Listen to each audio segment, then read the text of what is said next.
Hello and welcome to David and Betsy's Anti-Inflammatory Diet. It is day 29. How's it going, David? It's great. How are you? I'm fantastic. We have 2 days left in the anti-inflammatory diet trial, and then we can start to reintroduce some stuff. How do you feel about that? I feel good about that. I feel great. Well, that's great. I'm seriously still wishing we had picked a shorter month. Why have we picked a 31-day month? I don't know. Okay, well, I'm not going to go through it again. But I do all the time in my head. how are you feeling? I feel okay. Yeah? Good. How do you feel? Okay, I guess we should start reflecting because on the very last day, we can kind of talk about what we've learned and everything. But it's day 29 and it was a big weigh-in day, right? Because it's Thursday. I didn't do my weigh-in. I'm going to do mine on the last day.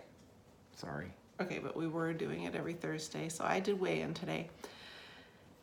And from the start, originally, the first week I was down 1.5 pounds. Right? And the second week I was back up 1 pound, and the third week I was the same. And today I was down 4.5. So I don't know what that's all about. But this is what I have to say as a dietitian about weight. There's so many things that influence our weight. Literally, like, when did you last use the bathroom? How much food did you eat today? Was it light, dry food, or was it wet, heavy food like yogurts and fruits and meats?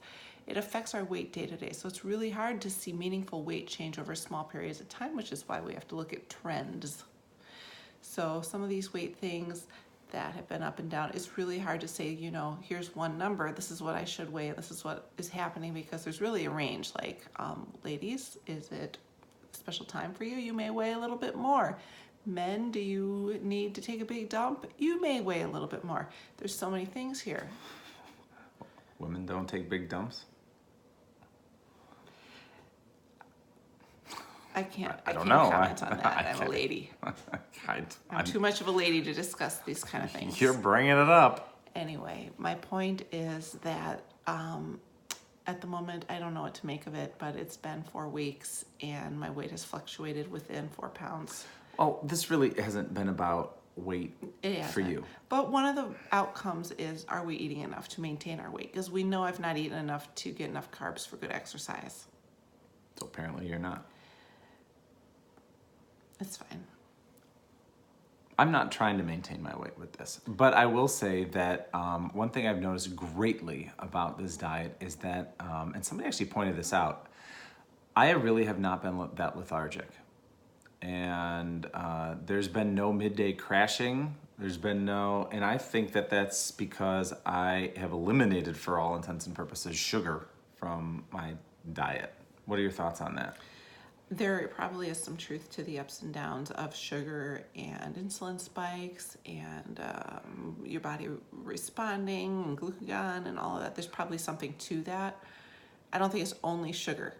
I think it would be any refined carb that's really refined and easy for your body to convert into blood sugar.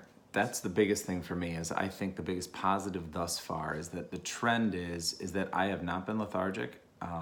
My energy level has been pretty static throughout the day, decent. I haven't exercised as much as obviously I would have liked, but there's been very little lethargy. So that's, I think, a big plus.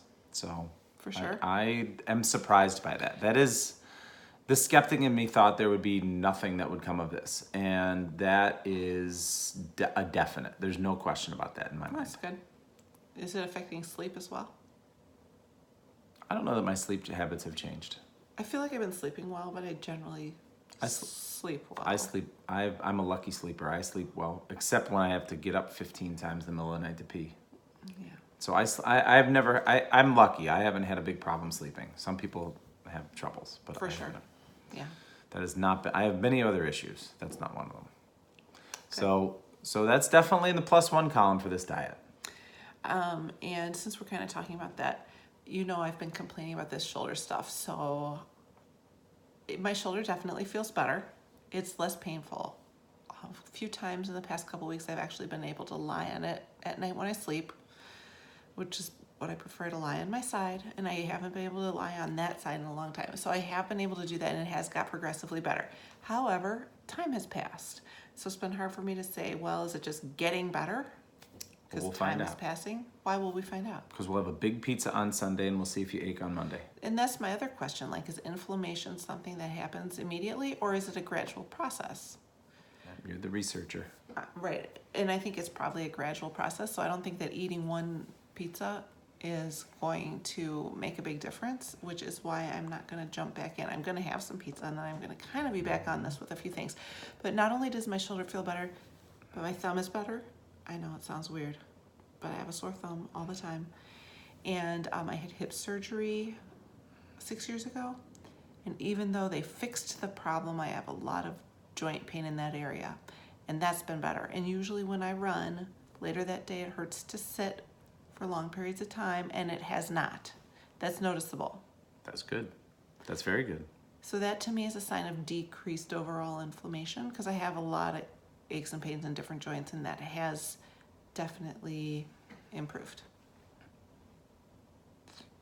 Day 30's tomorrow. Tomorrow's day 30. And we'll tell you more tomorrow. Have a good night.